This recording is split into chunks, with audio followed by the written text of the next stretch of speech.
Bismillah. Assalamualaikum warahmatullahi wabarakatuh. Innal hamdalillah nahmaduhu wa nasta'inuhu wa nastaghfiruh wa na'udzu billahi min shururi anfusina wa min sayyiati a'malina. May yahdihillahu fahuwal muhtad wa may yudlil falan tajida lahu waliyyan mursyida. Asyhadu an la ilaha illallah wahdahu la syarika lah wa asyhadu anna Muhammadan abduhu wa rasuluh la nabiyya ba'dahu. Amma ba'du fa inna asdaqal kalami kalamullah وأحسن الهدى هدى محمد صلى الله عليه وعلى آله وسلم وشر الأمور محدثاتها وكل محدثة بدعة وكل بدعة ضلالة وكل ضلالة في النار أما بعد إخوة الكرام rahimani wa rahimakumullah. Alhamdulillah kita bersyukur kepada Allah Subhanahu wa taala.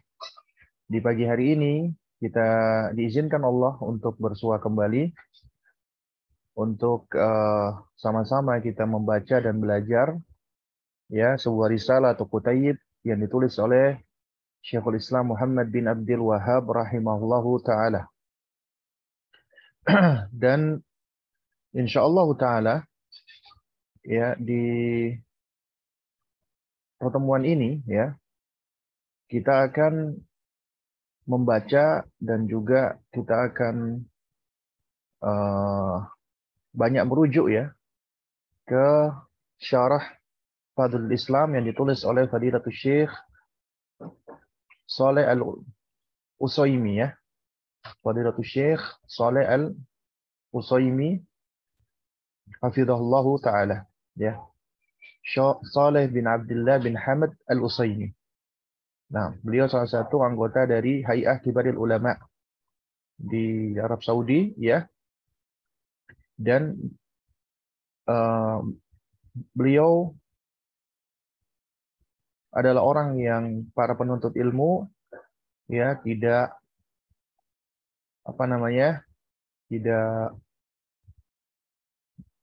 asing dengan beliau ya. Karena memang di antara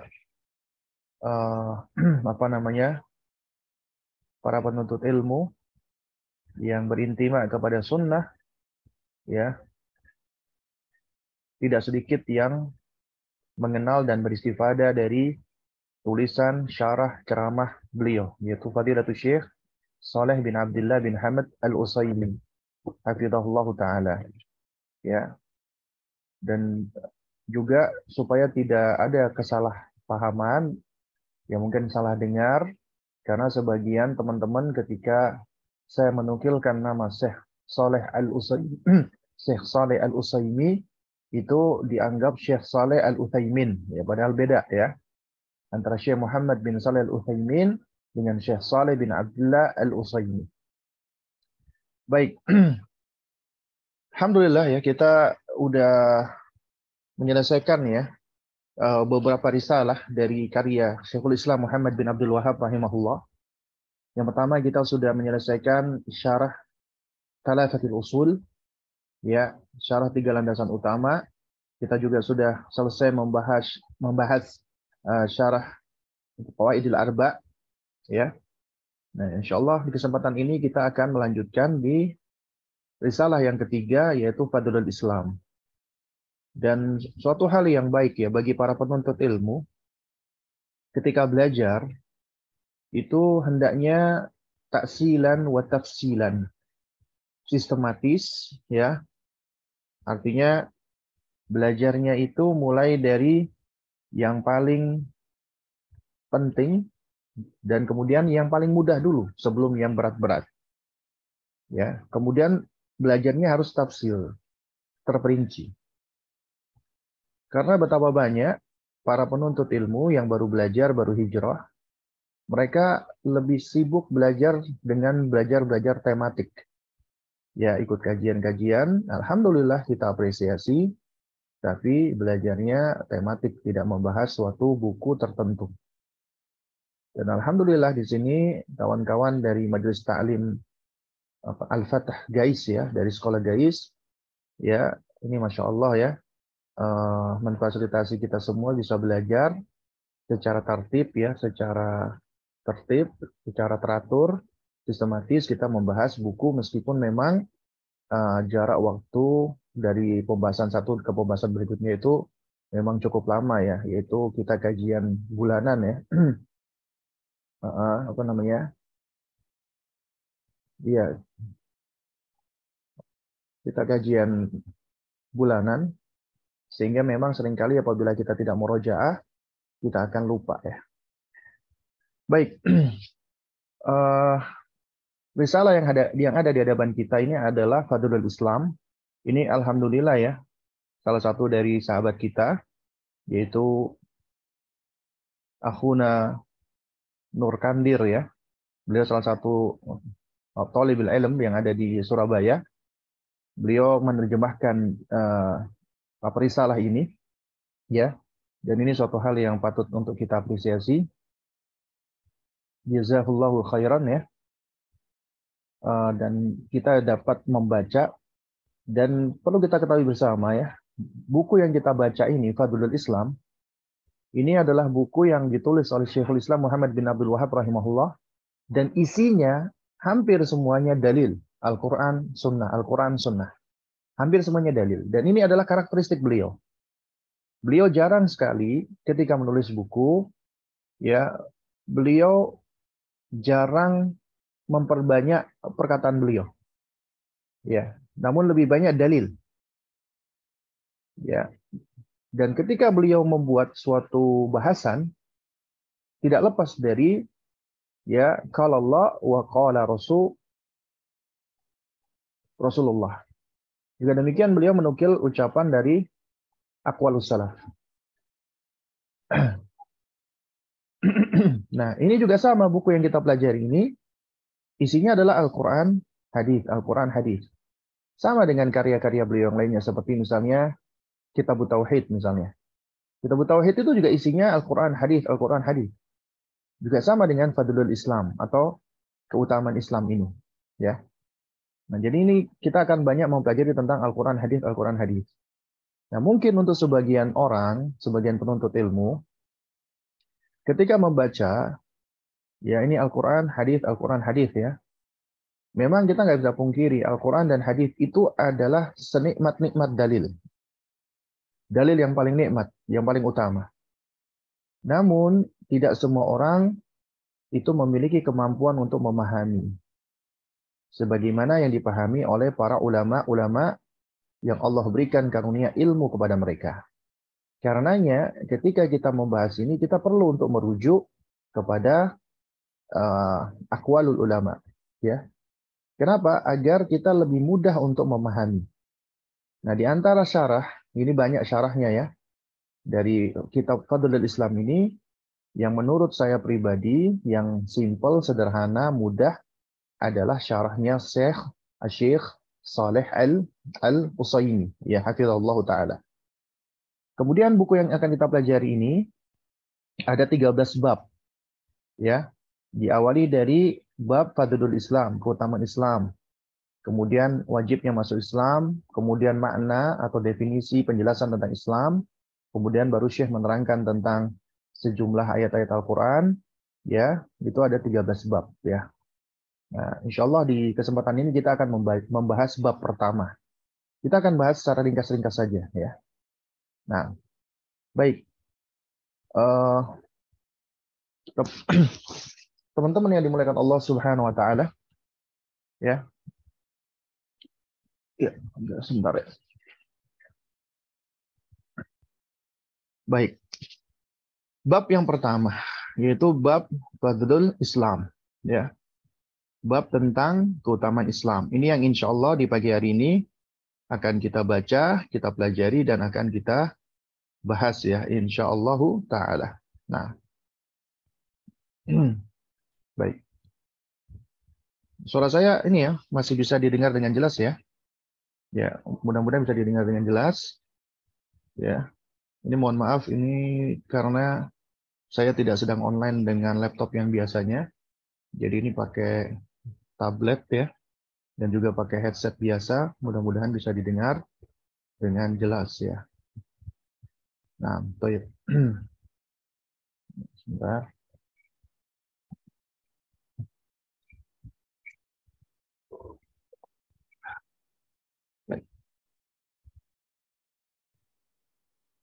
Nah, baik, teman-teman yang dimuliakan Allah Subhanahu wa taala, kita bahas dulu tentang bab, ya, babu fadlil Islam.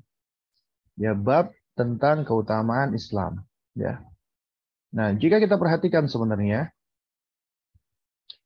di sini, ya, di dalam apa terjemahan ini itu eh, di sini tuh apa ada yang kurang, ya, yakni apa penerjemah tidak tidak menukil matan, ya, yang awal, ya. Mungkin menurut beliau ini karena apa namanya, kayak semacam mungkin suatu hal yang sudah biasa, ya, karena di awal di dalam matan itu Syekhul Islam Muhammad bin Abdul Wahab rahimahullah, beliau mengawali dengan mengucapkan basmalah, ya. Nah, di sini saya perhatikan tidak ada, ya. Jadi diawali dengan basmalah, Bismillahirrahmanirrahim. Nah, berkaitan dengan ini, ya, apa kita sudah tahu, ya, kita sudah sering apa namanya mempelajari bahwasanya uh, para ulama-ulama kita tidak terkecuali Syekhul Islam Muhammad bin Abdul Wahab rahimahullah taala ketika akan menulis sesuatu, ya, maka beliau awali dengan basmalah, ya. Ini semua adalah sebagai bentuk mengikuti Al-Qur'an, karena Al-Qur'an apabila kita perhatikan hampir semuanya diawali dengan basmalah kecuali surat ke-9, surat At-Taubah, surat Al-Bara'ah, ya. Nah, kemudian juga ini juga termasuk ittiba'an di sunnati nabawiyah, ya, juga mengikuti sunnahnya Rasulullah. Karena Nabi SAW ketika melakukan murasalah, ya, nulis-nulis surat, ya, kepada para raja, para apa pemimpin, ya, Mamluk, ya, pada saat itu, maka beliau meminta kepada katibnya, tukang tulisnya, ketika menulis itu diawali dengan Bismillah, ya. Juga sama, kita juga telah mempelajari di kesempatan-kesempatan yang lalu bahwasanya dengan basmalah kita menunjukkan adab kepada Allah karena kita mendahulukan menyebut nama Allah Subhanahu wa taala. Kemudian juga kita bertabarruk, ya, mencari berkah dengan nama Allah, ya, dan juga kita beristi'anah, meminta tolong kepada Allah. Artinya ketika kita mengucapkan bismillah, di situ ada sebuah khabar yang mahdhuf, ya. Ada objek yang tidak disebutkan, ya, dan ini biasa di dalam bahasa Arab, ya, dan objek tersebut adalah apa perbuatan kita. Misalnya ketika kita akan minum, kita mengucapkan bismillah, artinya bismillahi asyrab, dengan menyebut nama Allah aku minum. Misalnya ketika kita akan makan, kita mengucapkan bismillah, artinya bismillahi akul, ya, dengan nama Allah aku makan. Juga demikian ketika kita akan membaca, kita mengucapkan bismillah, artinya bismillahi aqra, dengan nama Allah aku membaca, ya. Nah, ini bentuk adab. Kenapa? Karena sebelum kita melakukan sesuatu, kita menyebut Allah dulu, mengingat Allah dulu. Kemudian kita mengambil berkah dari nama Allah. Kemudian kita meminta tolong kepada Allah agar Allah memberikan pertolongan di dalam aktivitas yang akan kita lakukan atau kita kerjakan, ya. Nah, jadi sebenarnya di sini tuh ada ada apa namanya pendahuluan, ya, oleh Syekh. Beliau mengawali dengan basmalah dulu, ya. Nah, baik. Sebentar, di sini bisa coret-coret nggak, ya? Oh, ini dia ada annotate, ya. Nah, jadi di sini sebenarnya diawali dengan bismillah.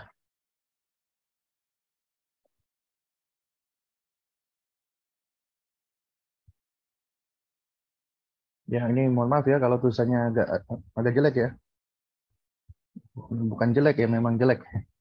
Nah, kemudian Syekh mengawali, ya, sebelumnya beliau mengatakan wabihi nasta'in, ya. Wabihi nasta'in, ya. Mana penghapus ini? Bentar.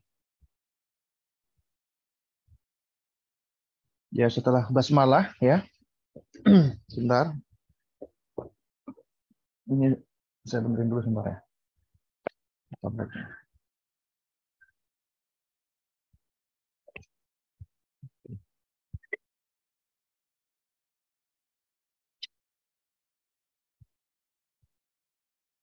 Ya. Jadi di sini Syekh awali ya dengan Bismillahirrahmanirrahim dulu ya.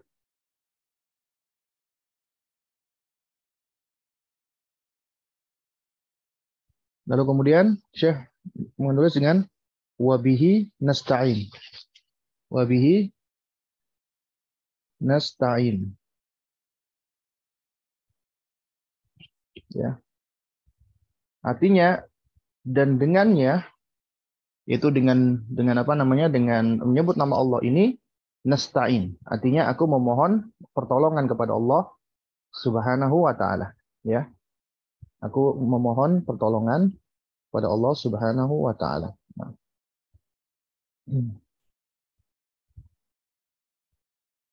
Ya.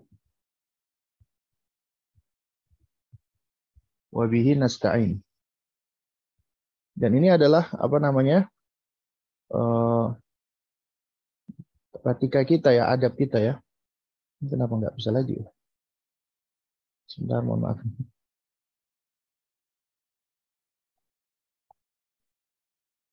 Baik. Ini dia. Duh.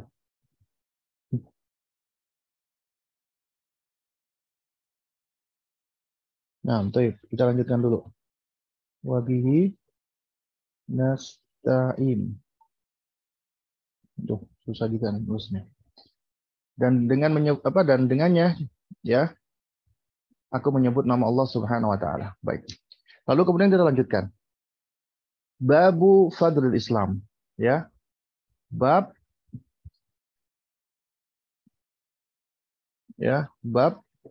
keutamaan Islam.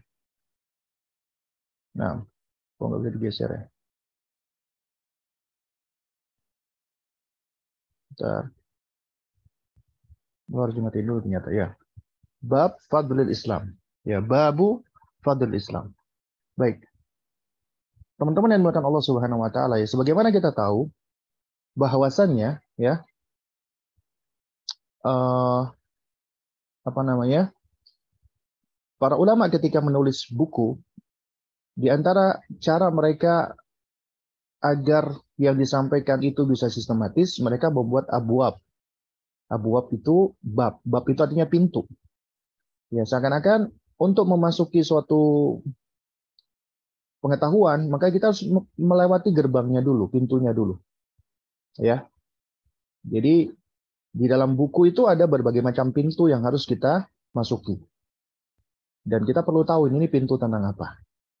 Nah, pintu pertama, bab pertama yang kita pelajari adalah tentang fadlil Islam.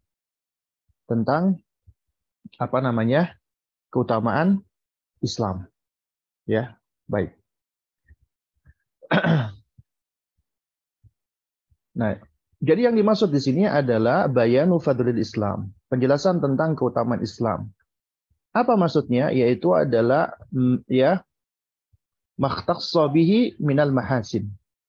Yaitu ketika kita ngomong tentang keutamaan Islam di sini berarti adalah yang berkaitan erat dengan kebaikan dan keindahan Islam.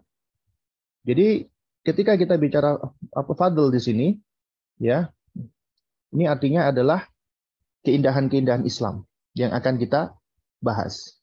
Memang secara bahasa, secara asal, kata al-fadl itu maknanya ziyadah. Ya, maknanya adalah az-ziyadah. Apa itu az-ziyadah? Tambahan. Ya. Jadi ketika dikatakan fadlul Islam, maksudnya adalah bayanul mahasinil lati zada bihal Islamu ala ghairihi. Penjelasan tentang keindahan-keindahan dan kebaikan Islam, ya, apa namanya? Yang mana Islam memiliki zada, kelebihan, ya, dibandingkan selainnya. Jadi ketinggian dan kelebihan Islam di dalam keindahannya dibandingkan agama-agama yang lainnya. Ya. Nah, di sini yang menarik kata Syekh Shalih Al-Utsaimin, penulis ya, itu menyebutkan dulu tentang keutamaan Islam sebelum beliau menerangkan nih tentang nanti ya tentang tafsir Islam, penjelasan Islam itu apa. Beliau terangkan dulu di sini tentang apa sih keutamaan, seakan-akan diterangkan apa sih keindahan Islam itu sebelum menerangkan tentang apa hakikat Islam. Untuk apa? Ya. Nah, beliau menerangkan di sini adalah litatashawwafa an-nufus ilaihi, ya, untuk menjadikan jiwa manusia, jiwa orang itu terpengaruh, ya. Jadi merasa interest dengannya, ya. Wa tatatalla'a lima'rifatihi. Kemudian kepengen tahu tentang Islam itu sendiri. Jadi diterangkan tentang keindahan dulu, baru kemudian dijelaskan tentang Islam itu sendiri, ya. Dan kata Syekh Shalih Al-Utsaimin rahimahullah, wa min sunanil arabi fi kalamihim, di antara kebiasaan orang-orang Arab di dalam perkataan mereka adalah taqdimu fadli syai' idza kanat haqiqatuhu maksyufata ma'lumah, ya, yaitu mendahulukan menjelaskan keutamaan sesuatu sebelum hakikatnya, ya, apabila memang hakikatnya itu suatu hal yang sudah maksyufah, maklumah, yang sudah yang sudah diketahui ataupun yang sudah dikenal gitu ya. Nah, tapi kata Syekh di sini ya mendahulukan untuk menerangkan tentang keutamaan sesuatu sebelum menjelaskan hakikatnya itu memiliki dua hal, mujibun wa syartun, ya. Jadi kalau kita ingin menjelaskan ini itu ada yang namanya mujibun wa syartun. Ya. Ada konsekuensi dan ada syarat. Ya. Ada keharusan dan ada syarat. Ya. Apa konsekuensi atau keharusannya? Ya, di sini kata Syekh adalah iradatut tasywiq ilaihi. Ya. Yaitu apa namanya? Keinginan untuk menarik perhatian orang kepada sesuatu tersebut. Dalam hal ini kepada Islam, ya. Untuk menarik interest, ya. Ini garis apa? Betul saja interest, ya. Agar orang itu interest. Tapi ada syaratnya. Apa syaratnya? Antakuna haqiqatuhu maksyufah, maksyufatan ma'lumatan. Ya, asalkan hakikatnya itu sudah tersingkap dan sudah diketahui. Artinya begini, orang-orang itu udah tahu gitu loh tentang Islam, ya. Jadi secara umum tahu, udah ngerti gitu loh. Jadi ini bukan suatu kata yang asing, ya. Nah, supaya mereka lebih tahu lagi tentang Islam, maka ditarik dengan cara kita menjelaskan dulu nih tentang keindahan Islam itu sendiri. Nah, ini metode cara ini, ya. Kita belajar dari yang diajarkan oleh, ya, metode dari Syekhul Islam Muhammad bin Abdul Wahab rahimahullahu taala di sini, ya, adalah dengan cara kita menarik perhatian dulu sebelum kita menjelaskan sesuatu secara lebih detail. Ya. Kita menjelaskan dulu tentang keutamaan-keutamaan, fadilah-fadilah, agar orang tertarik gitu, agar orang interest. Nah, ini juga sama ketika kita hendak berdakwah, termasuk mendidik anak kita, mengajari mereka. Sebelum kita menerangkan sesuatu yang kita ajari itu secara detail, maka kita jelaskan dulu tentang keutamaan-keutamaannya. Seakan-akan kita menumbuhkan ar-raghbah, ya. Kita menumbuhkan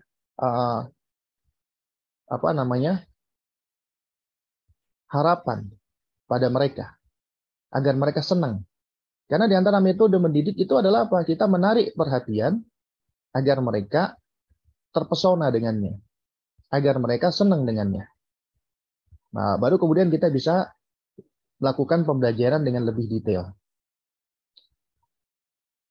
Dan ini mungkin memang sedikit berbeda dengan metode-metode ilmiah ya di dalam penulisan buku, ya terutama buku-buku tentang fikih. Itu biasanya diawali dengan menjelaskan tentang hakikat sesuatu tersebut terlebih dahulu sebelum menjelaskan tentang keutamaannya. Biasanya diawali dengan ta'rif, pendefinisian. Misalnya tentang bab salat, bab toharo. Apa itu definisi toharo? Apa itu definisi salat? Secara bahasa, etimologi, secara istilah, terminologi, dan seterusnya. Ya, jadi dijelaskan dulu secara detail tentang sesuatu tersebut. Namun terkadang ya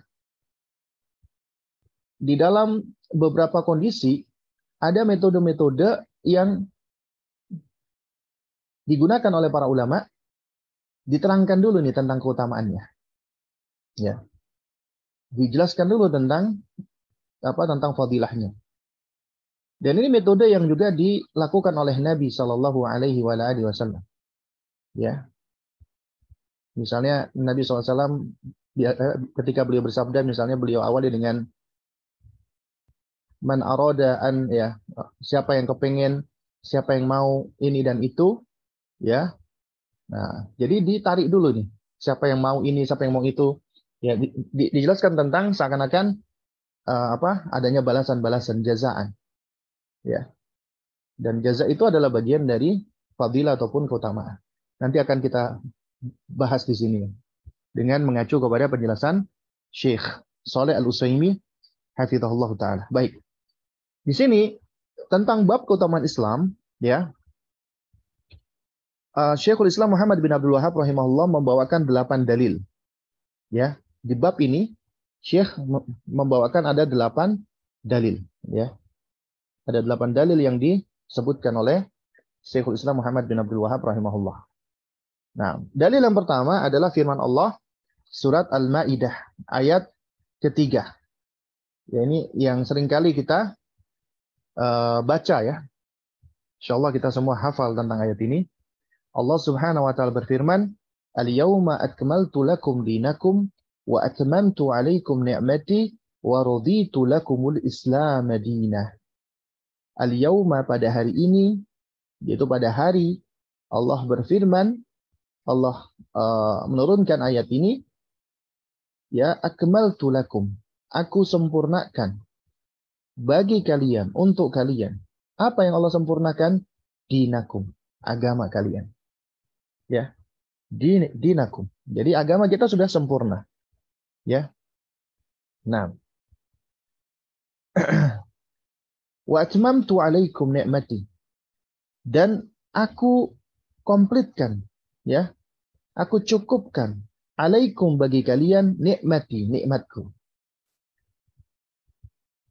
Kemudian wa raditu, dan aku ridhoi, lakum, bagi kalian, al-Islam, agama Islam ini, dinan, ya, sebagai agama bagimu.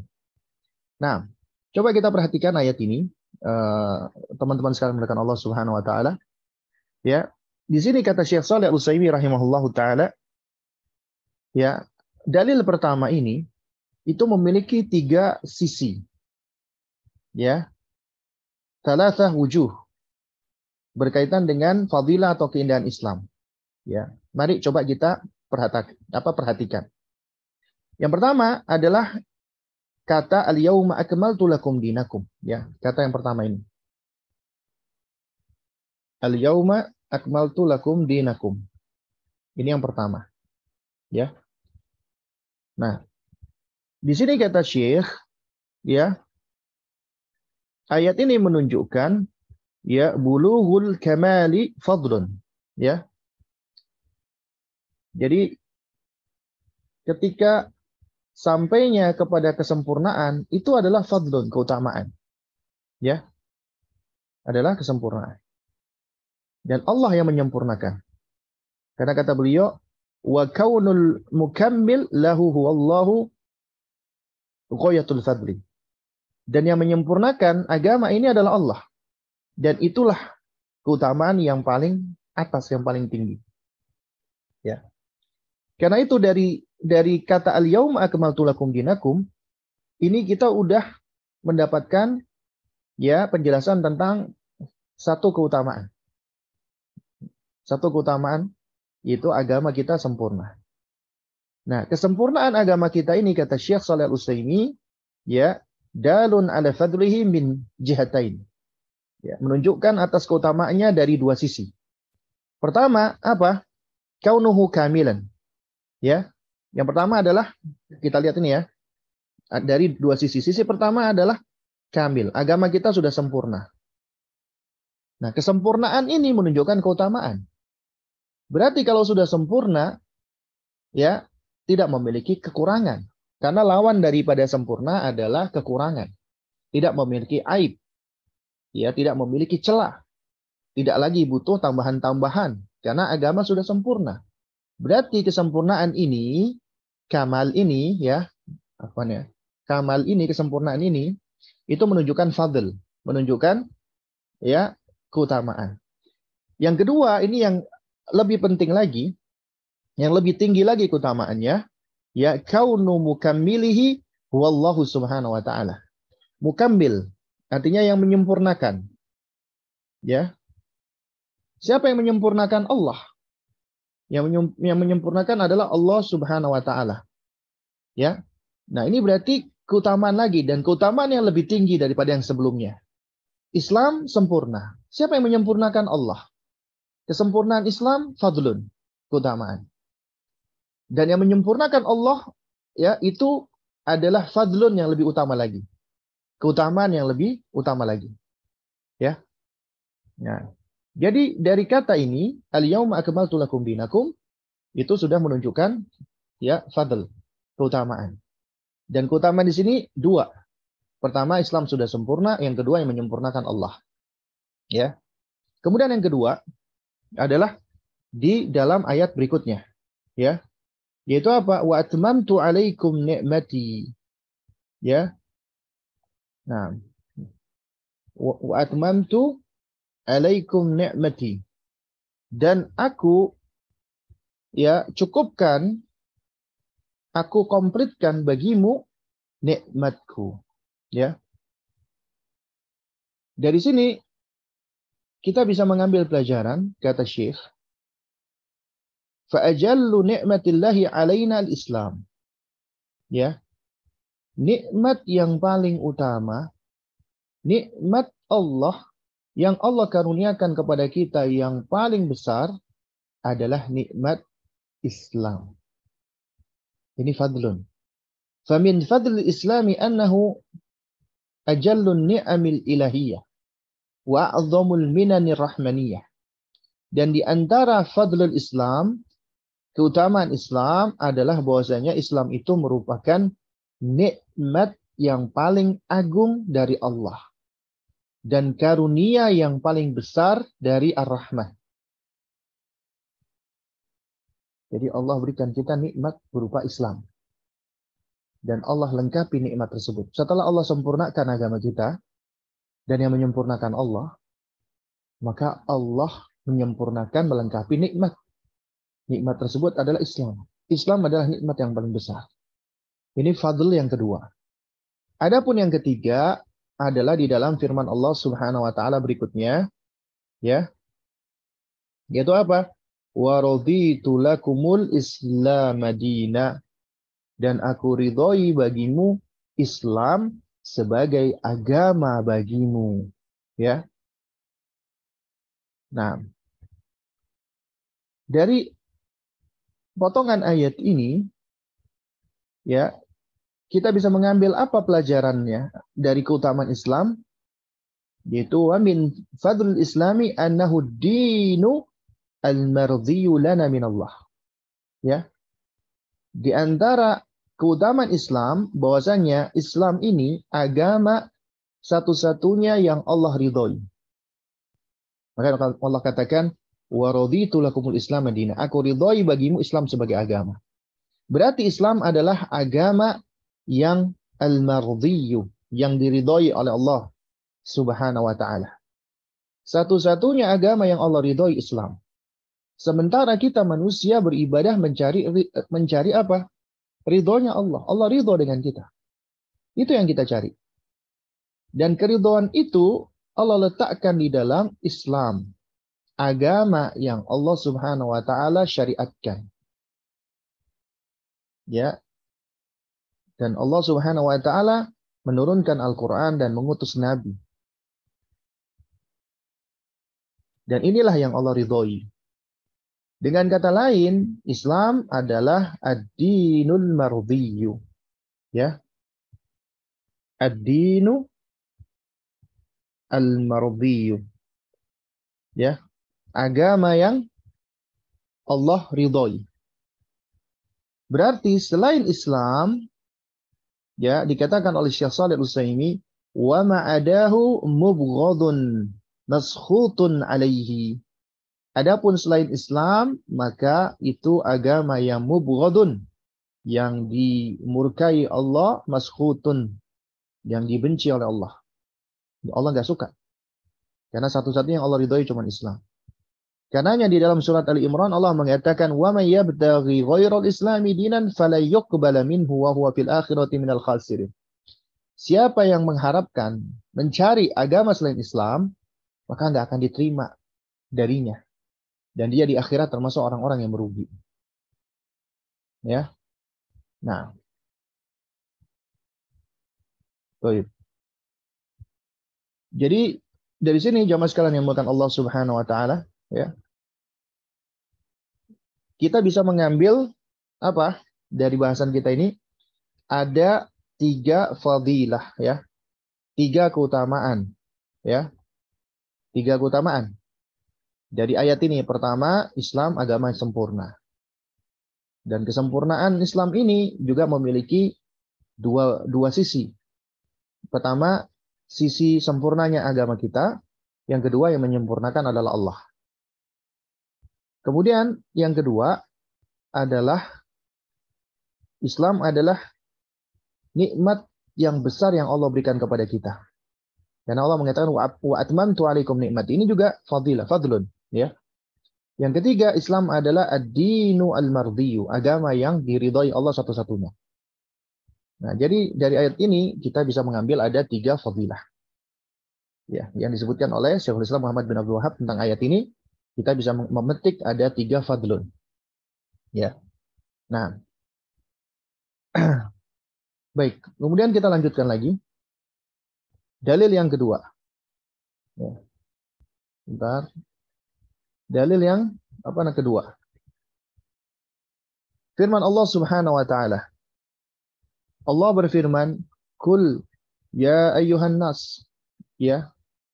Katakanlah wahai Muhammad, ya ayyuhan nas, wahai sekalian manusia, in kuntum fi syakkin min dini, apabila kalian fi syakkin dalam keadaan ragu-ragu, min dini, ya, tentang agamaku, fala a'budu, maka ketahuilah, la a'budu, aku tidak menyembah, alladzina ta'buduna, ya, ya, aku tidak menyembah alladzina ta'buduna, yang kalian sembah, min dunillah, ya, dari selain Allah. Kalau kalian ragu tentang agamaku, ketahuilah aku tidak menyembah sesembahan-sesembahan selain Allah yang kalian sembah. Walakin a'budullaha, akan tetapi aku hanya menyembah Allah. Alladzi yatawaffakum. Ya, yang mana Allah itulah yang mewafatkan kalian. Allah itulah yang mematikan kalian. Ya, Allah Subhanahu wa taala yang mewafatkan kalian. Nah, baik. Jamaah sekalian yang dimuliakan Allah Subhanahu wa taala, dalil kedua. Di mana letak fadlunnya? Ya. Di mana letak keutamaan Islam di sini? Ya. Coba kita perhatikan. Ya. Kata Syekh Shalih Al-Utsaimin rahimahullah, kita disuruh memperhatikan pertama, ini seruan kepada manusia. Ya ayuhan nas. Ya. Dan Islam datang bukan untuk suatu kabilah, bukan untuk suatu kelompok, bukan untuk suatu ras, suatu bangsa, tidak. Tapi Islam datang untuk likafatin nas, karena Islam rahmatan lil alamin. Kasih sayang bagi semesta alam, ya. Kemudian Allah memerintahkan kepada Nabi kita untuk mengucapkan, wahai sekalian manusia, In kuntum fi syakkin, apabila kalian merasa ragu nih, ya. Kalian ragu, ya. Min dini, tentang agamaku. Nah, di sini dini artinya Islam, wa huwal Islam. Ya. Apabila kalian ragu dengan agamaku, yaitu agamaku yang Islam, maka ketahuilah, fala a'budul ladzina ta'buduna min dunillah. Ya. Aku tidak menyembah apa yang kalian sembah dari selain Allah. Sehingga kata Syekh Shalih Al-Utsaimin, "Famin fadlil Islami annal ma'buda fihi huwallahu wahdah." Di antara keutamaan keindahan Islam bahwasanya yang disembah dijadikan ilah satu-satunya yang disembah ya di dalamnya hanyalah Allah Subhanahu wa taala semata. Ya. Hanyalah Allah Subhanahu wa taala. Dan kata beliau, fa inna fin nufusi daruratun da'iyatun ila al-iftiqari ila man ta'lahuhu wa tu'azzimuhu. Ya. Dan di dalam jiwa manusia, ya, jadi sesuatu yang sudah tertanamkan di dalam jiwa manusia, siapapun dia, tidak ada pengecualian, itu ada suatu kebutuhan yang mendasar, daruratun. Artinya ini suatu hal yang bersifat ya perkara yang mendasar. Da'iyatun ilal iftiqari ila man ta'lahuhu wa tu'azzimuhu. Yang mana perkara yang mendasar ini yang ada di dalam jiwa manusia ini ya itu mengajak jiwa untuk merasa butuh, iftikor. Butuh kepada siapa? Kepada yang dia agungkan, yang dia jadikan sebagai sesembahan.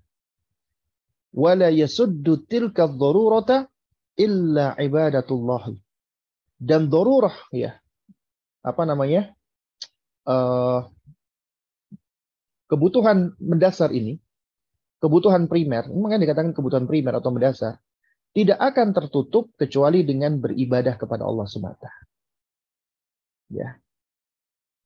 Famin fadli dinil Islam anna tilka ad-darurata minal ibadati yatawajjahu fiha al-khaliq yatawajjahu fiha al-khalqu ila al-ma'budil haqqi wa huwa Allah subhanahu wa ta'ala.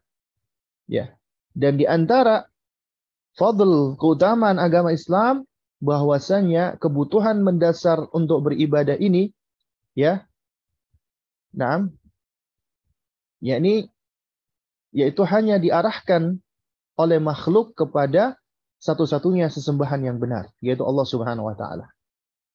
Dengan kata lain, ya. Islam itu sesuai dengan daruriyatun nafs, kebutuhan mendasar jiwa manusia. Manusia itu memiliki kebutuhan mendasar secara nafsiyah, ya, secara kejiwaan. Sebagaimana tubuh nih membutuhkan makanan, butuh makan dan minum, maka demikian pula dengan jiwa manusia. Apabila tidak terpenuhi, tubuh bisa mati. Demikian pula jiwa manusia apabila daruriyahnya tidak terpenuhi, maka jiwa manusia bisa mati. Dan jiwa itu terus bergejolak ya karena merasa iftikor, butuh dengan penciptanya. Itulah fitrah. Dan ini dimiliki oleh seluruh manusia. Dan ini pula yang disebut dengan goriza, insting, naluri. Naluri untuk bertuhan. Naluri untuk bertuhan, dan yang dipertuhankan itu hanya satu, tidak berbilang. Agama Islam adalah agama yang selaras dengan hal ini. Bisa memenuhi kebutuhan-kebutuhan mendasar jiwa manusia. Ya. Dan kebutuhan mendasar ini harus dipenuhi dengan cara beribadah kepada Allah dan menjadikan Allah satu-satunya sesembahannya. Karena itulah yang akan mendatangkan ketenangan pada jiwa manusia. Karenanya Allah memerintahkan kepada Nabi kita mengatakan, wahai sekalian manusia, jika kalian ragu tentang agamaku ini, ketahuilah aku nggak menyembah Tuhan-Tuhan yang engkau sembah, kecuali hanya Allah. Ya, aku hanya menyembah Allah yang mewafatkan kalian. Allah yang akan mematikan kalian. Itulah yang aku sembah. Karena yang selain Allah yang kalian sembah itu tidak bisa membuat kalian wafat. Dan itulah keindahan agama kita. Kita hanya beribadah dan mempertuhankan satu sesembahan, dan itu sesembahan yang benar. Allah Subhanahu wa Ta'ala. Nah, semoga bisa dipahami ya. Kemudian kita lanjutkan lagi. Dalil ketiga. Dalil yang ketiga. Ya. Allah berfirman, Ya ayyuhalladzina amanu, ittaqullaha wa aminu bi rasulihi yu'tikum kiflaini min rahmati wa yaj'al lakum nuran tamshuna bihi wa yaghfir lakum wallahu ghafurur rahim. Kata Allah Subhanahu wa Ta'ala surat Al-Hadid, wahai orang-orang yang beriman, ittaqullaha, bertakwalah kalian kepada Allah, wa aminu bi rasulihi, dan berimanlah kepada Rasulnya. Ini perhatikan ada dua kata di sini. Pertama, bertakwalah kepada Allah. Yang kedua, berimanlah kepada Rasulnya. Ya. Lalu kemudian, apa yang akan kalian dapatkan apabila kalian bertakwa dan beriman kepada Rasulnya? Yu'tikum kiflaini min rahmati. Maka niscaya Allah akan memberikan rahmatnya dua bagian kepadamu. Ya. Allah akan memberikan dua bagian rahmat yang Allah miliki kepadamu. Ya. Bukan cuma Allah berikan dua bagian rahmat. Allah juga memberikan wa yaj'al lakum nuran. Allah akan memberikan juga kepada kalian cahaya. Tamshuna bihi, yang kalian berjalan dengan cahaya tersebut. Kemudian yang ketiga Allah berikan wa yaghfir lakum. Allah memberikan ampunan kepada kalian. Allah mengampuni kalian. Wallahu ghafurur rahim. Karena Allah Maha Pengampun lagi Maha Penyayang. Nah. Baik, jamaah sekalian muliakan Allah Subhanahu wa Ta'ala. Ayat ini kata Fadilatul Syekh Shalih Al-Utsaimin hafizahullah taala, ya. Ini menunjukkan ya idhamul jaza, yaitu balasan yang begitu dahsyatnya, begitu besarnya. Al-murattab 'alal Islam, ya. Balasan yang mana itu yang dimiliki oleh Islam. Mimma yadullu 'ala fadlihi, yang mana ini menunjukkan keutamaan Islam itu sendiri. Kenapa? Karena kata Syekh, fata'dhimu ajrihi unwanu fadlihi. Ya. Ini juga bagian dari kaidah ya.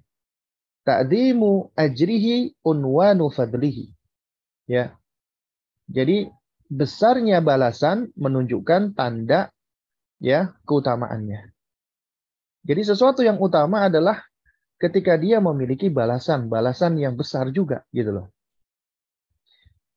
Dan kata Syekh, fal islamu fi qaulihi, Islam di dalam firman Allah, ittaqullaha wa aminu bi rasulihi, yaitu bertakwalah kepada Allah dan berimanlah kepada Rasulnya, ini adalah Islam. Karena Islam tidak lepas dari hal ini, bertakwa kepada Allah dan beriman kepada Rasulnya. Lalu kemudian Allah jelaskan balasannya. Wal jaza'u, dan balasannya adalah fi qaulihi ta'ala, yu'tikum kiflaini min rahmati wa yaj'al lakum nuran tamshuna bihi wa yaghfir lakum. Ya. Jadi ada 3 jenis balasan di sini yang Allah Subhanahu wa taala sebutkan. Yang pertama adalah an yu'tiyahullahu kiflaini min rahmatihi. Ya. Allah Subhanahu wa taala akan memberikan 2 ya bagian dari rahmatnya Allah Subhanahu wa taala. Ya. Kata Syekh, makna kifl, ya al-kiflu, itu artinya adalah al-haddu wan nasib. Yaitu bagian dan nasib. Ya. Falahu haddun wa nasibun min rahmatillahi fid dunya, walahu haddun wa nasibun min rahmatillahi fil akhir. Nah, coba Anda perhatikan. Di sini kata kifla ini kan bentuknya tasniyah, bentuknya dua ya. Yaitu dua bagian nih, dua bagian. Ya, dari rahmatnya Allah Subhanahu wa taala. Kifl itu artinya ya nasib atau bagian. Maksudnya Allah memberikan Anda dua bagian dari rahmatnya, artinya adalah nasibun min rahmatillahi fid dunya wa nasibun min rahmatillahi fil akhirah. Itu Anda akan mendapatkan bagian rahmat Allah di dunia dan di akhirat. Maka disebutkan kiflaini, ada dua. Yang satu di dunia, satu di akhirat. Dengan kata lain, Anda akan mendapatkan rahmat Allah di dunia dan di akhirat. Tuh. Nah, kemudian yang kedua, ya, apa namanya, balasan yang kedua bagi orang-orang yang bertakwa dan mengimani Rasul, wa yaj'al lakum nuran tamshuna bihi. Allah akan memberikan kepadamu cahaya yang kamu berjalan dengannya. Ya, kamu dapat berjalan dengan cahaya tersebut. Artinya an yaj'alallahu lahu nuran ya yahtadi bihi fid dunya ila subulis salam. Allah akan memberikan kepada orang tersebut cahaya yang dia akan berpetunjuk dengannya di dunia menuju ke subulus salam, jalan-jalan keselamatan. Wa yahtadi bihi fil akhirah ila daris salam. Dan Allah juga akan memberikan petunjuk dengan cahaya tersebut di akhirat menuju ke daris salam. Dan yang disebut dengan subulus salam artinya adalah anwa'ut ta'at. Adapun darus salam surga. Ya. Ja'alanallahu wa iyyakum min ahliha. Ya. Semoga Allah menjadikan kami dan Anda semua termasuk ya para penghuni surga. Nah, jadi cahaya di sini dikatakan tamshuna bihi, ya, yaitu yang pertama dengan cahaya tersebut Allah yang berikan cahaya apa namanya? Hidayah tadi, Islam, ya. Maka dengan ini seseorang dia akan bisa berpegang, berpedoman, berpetunjuk dengan cahaya tersebut di dunia. Ya, di dunia ya, ila subulus salam, ila subulis salam. Menuju kepada subulus salam. Subulus salam ini artinya adalah amal-amal ketaatan. Ya, anwa'ut ta'at. Adapun di akhirat, ya, di akhirat maka seseorang juga akan bisa yahtadi bihi, berpedoman atau berpetunjuk dengan cahaya tadi fil akhirah, di akhirat ila daris salam, sampai dia sampai ke darussalam. Darussalam ini surga. Jadi subulus salam itu amal-amal ketaatan, jenis-jenis amal ketaatan. Darussalam surga. Di dunia Allah berikan kita petunjuk agar kita bisa menuju ke subulus salam. Artinya diberikan petunjuk amal-amal ketaatan. Amal ketaatan-ketaatan ini yang akan menyebabkan kita di akhirat kita bisa masuk ke darussalam, yaitu surga. Nah, ini adalah karunia yang Allah berikan. Nah, kemudian yang ketiga adalah yaghfir lakum wa yaghfir lakum. Allah mengampuni kalian. Artinya an yaghfirallahu lahu fid dunya wal akhirah. Allah akan ampuni orang tersebut di dunia dan di akhirat, ya. Nah, jadi dari sini kita bisa mengambil pelajaran bahwasanya ya, siapa yang dia berpegang dengan Islam karena Islam itu bertakwa dan mengimani Rasulnya, maka Allah akan berikan ya rahmat di dunia dan di akhirat. Allah berikan cahaya yang dia berjalan dengannya di dunia menuju subulus salam, di akhirat menuju darussalam. Kemudian Allah akan ampuni dosa-dosanya di dunia dan di akhirat. Karenanya, ya, sebagaimana dikatakan oleh Syekh tadi di sini, apa namanya? Ta'zimul ajri unwanul fadli, ya. Ta'zimul ajri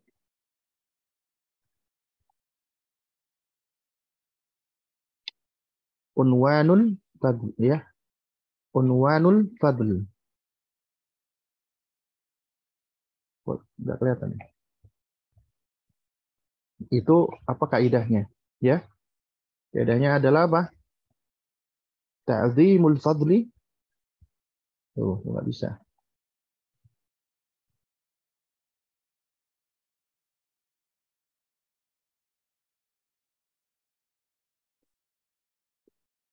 unwanul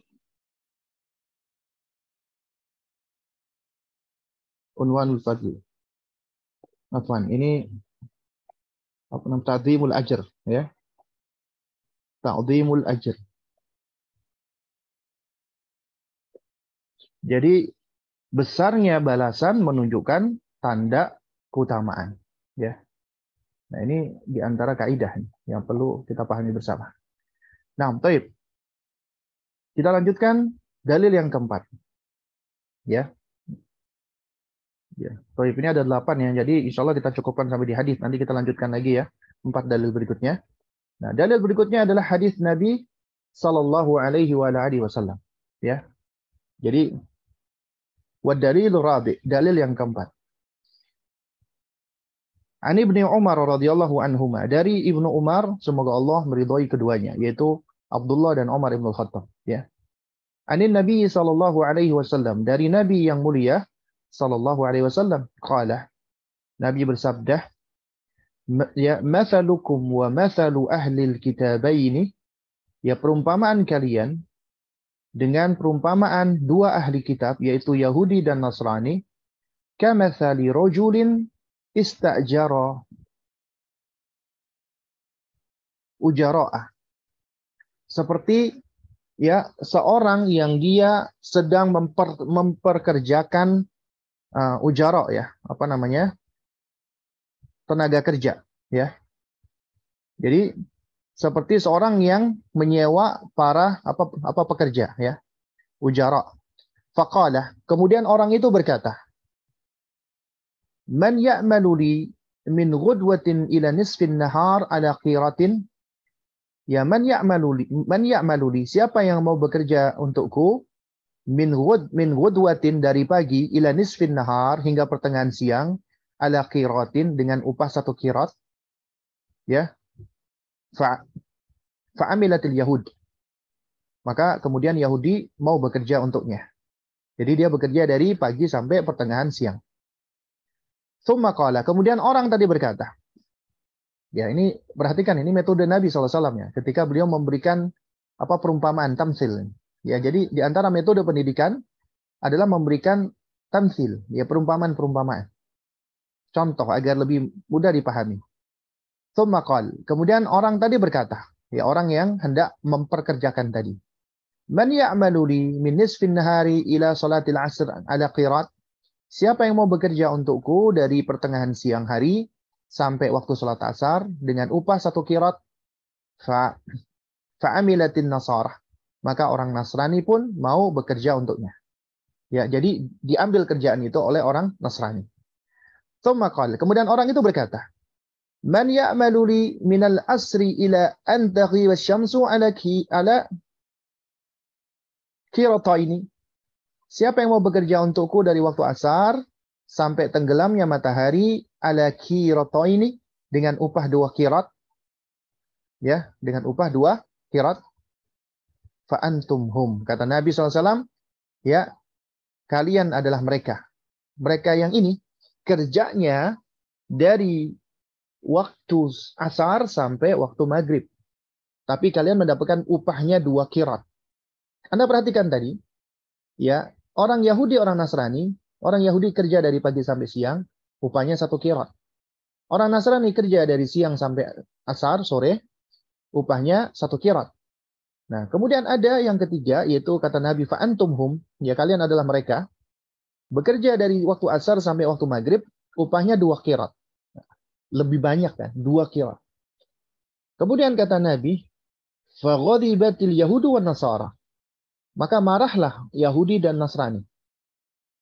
Mereka protes, faqalu ma lana aktsaru amalan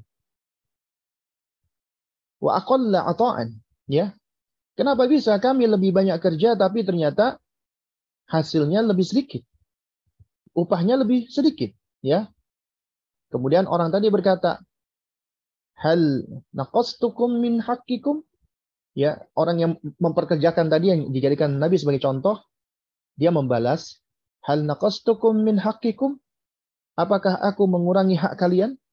Aku ada nggak ngambil hak kalian, mengurangi hak kalian? Karena kenapa? Karena ketika ditawarin, mau. kamu mau kerja dari pagi sampai siang dengan upah sekian.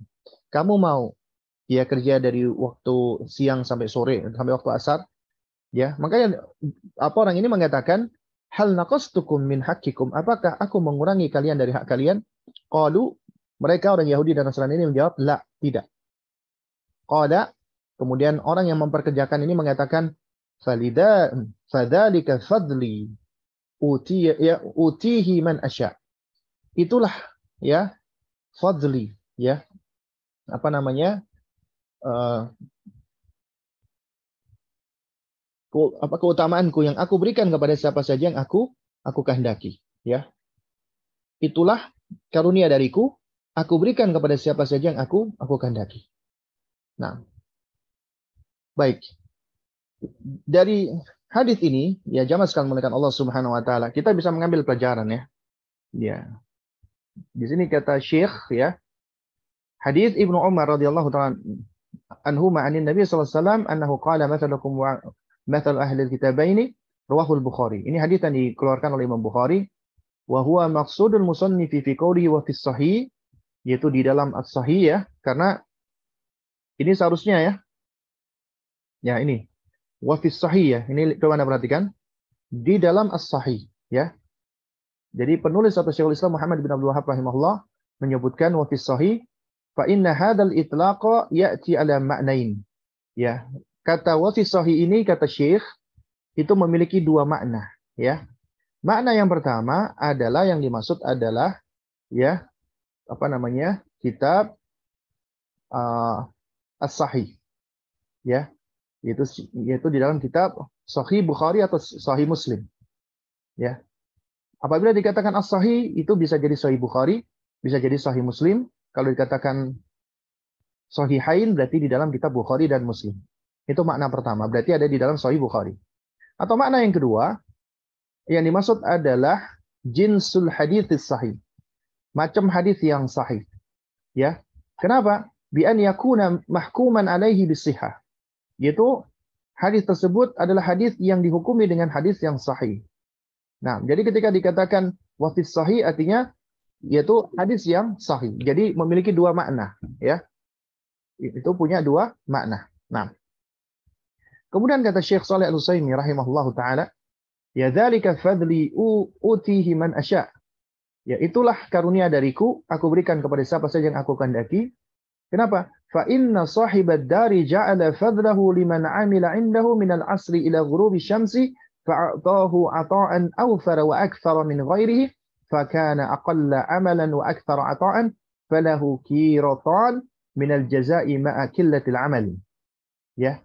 Karena sesungguhnya, ya, orang yang punya rumah tadi, orang yang punya pekerjaan, yang memberikan pekerjaan tadi, itu menjadikan, ya, fadlahu, ya, karunia-Nya bagi orang yang bekerja untuknya dari waktu asar sampai tenggelamnya matahari, kemudian dia berikan dengan pemberian yang lebih banyak daripada yang lainnya, sementara pekerjaannya lebih sedikit tapi hasilnya lebih banyak, yaitu dia mendapatkan 2 qirat, ya, yaitu mendapatkan 2 qirat sebagai balasan atas perbuatannya yang lebih sedikit.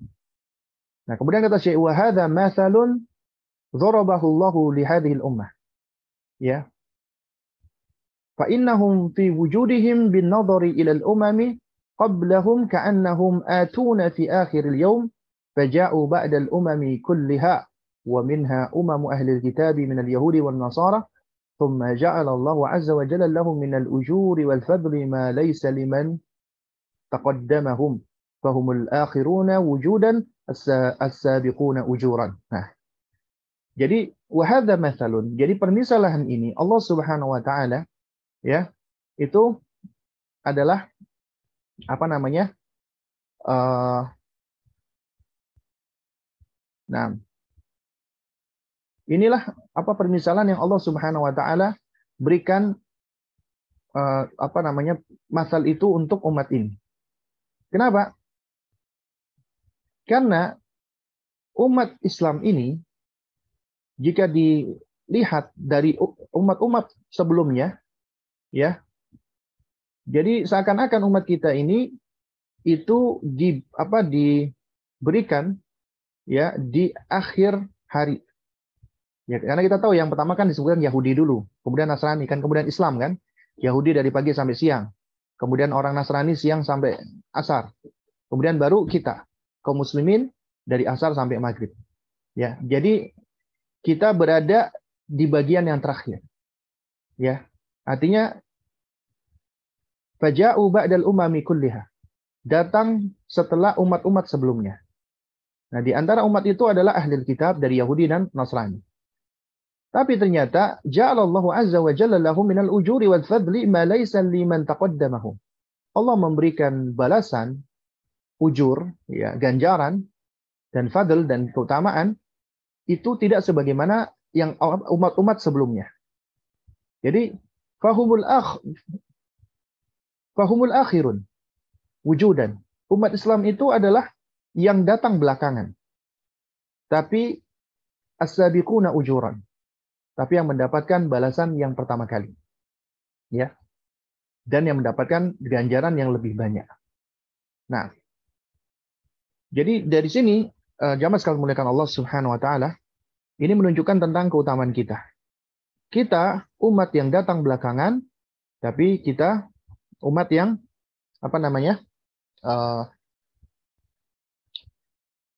mendapatkan balasan yang lebih banyak, ganjaran lebih banyak. Inilah keutamaan Islam atau fadlul Islam yang disebutkan dalil-dalilnya oleh Fadilatul Syekh Muhammad bin Abdul Wahab rahimahullahu taala.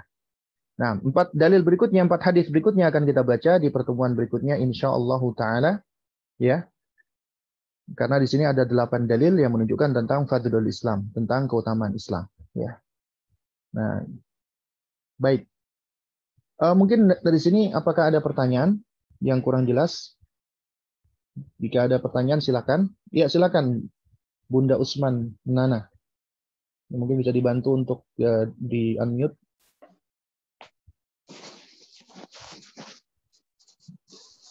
Ya, assalamualaikum warahmatullahi wabarakatuh. Waalaikumsalam warahmatullahi wabarakatuh. Barakallahu fiik Ustadz. Izin bertanya. Tadi kan disebutkan bahwa Islam itu kan sudah sempurna ya. Dan Islam itu adalah satu-satunya agama yang diridhoi oleh Allah.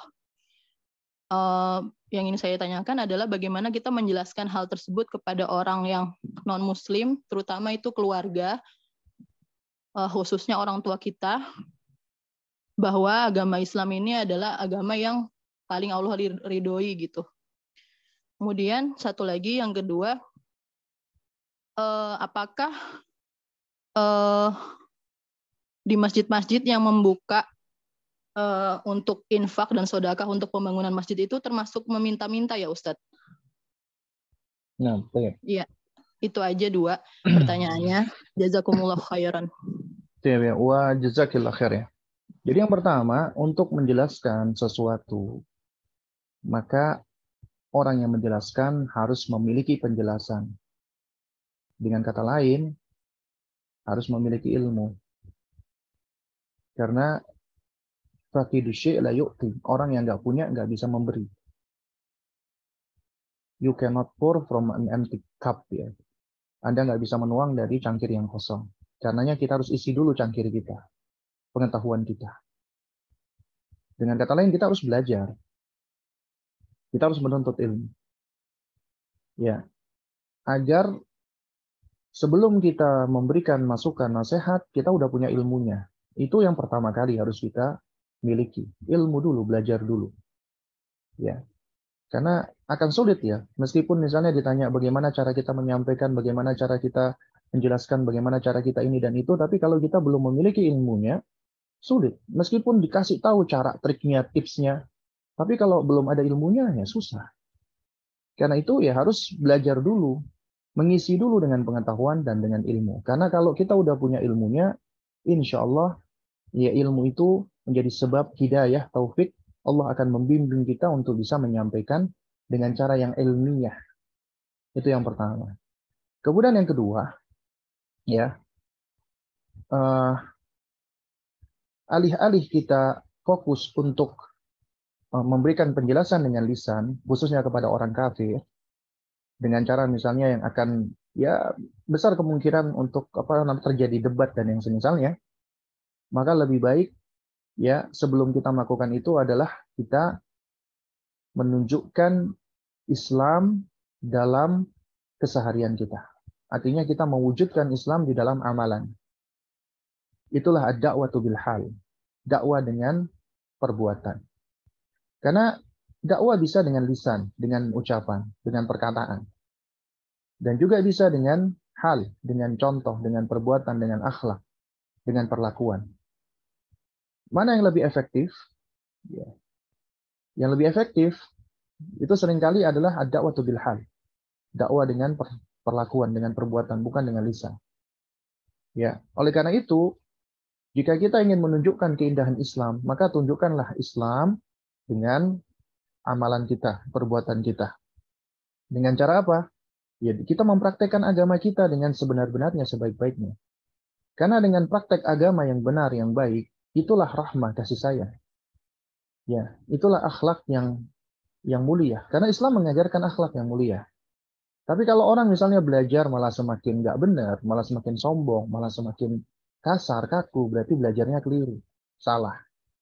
Ya, harus diperbaiki, harus dikoreksi, harus muhasabah, harus introspeksi, terutama introspeksi diri, introspeksi hati. Ya, atau metode belajar yang salah, atau belajar dari guru yang juga salah. Ya, karena kalau belajar yang Islam benar, insya Allah akan termanifestasikan di dalam amalan dan perbuatan yang benar. Dan itu insya Allah akan lebih cenderung untuk menarik hati. Kenapa? Islam mengajarkan akhlak yang mulia. Ya. Dan itulah metode yang dilakukan oleh Nabi. Ta'liful qulub, ya, melunakkan hati, menautkan hati. Nah, kemudian yang ketiga, setelah kita punya ilmunya, setelah kita mempraktekkan ilmunya, baru kita dakwahkan. Ya. Dan kita berdakwah dengan cara apa ya? Ud'u ila sabili rabbika bil hikmah. Dengan cara hikmah. Wal mau'izatil hasanah, dengan cara memberikan mau'izah, nasihat-nasihat yang baik, ya. Wajadilhum billati hiya ahsan. Apabila berdebat, maka debat dengan cara yang lebih baik. Nah, melakukan pendekatan dengan orang-orang non-muslim ya harus dengan cara hikmah, dengan cara nasihat yang baik, dan juga dengan cara jidal mujadalah yang juga baik. Diskusi debatnya dengan cara yang baik. Ya. Berarti kita harus tahu nih tentang metode diskusi, dialog dengan orang-orang non-muslim. Karena meskipun kita udah punya ilmu, kita tahu nih dalil-dalil tentang kesempurnaan Islam dan seterusnya, tapi kita nggak tahu bagaimana metode berdiskusi, berdialog, susah. Sehingga kita perlu untuk belajar pula bagaimana metode berdiskusi dan berdialog, yaitu di dalam menyampaikan.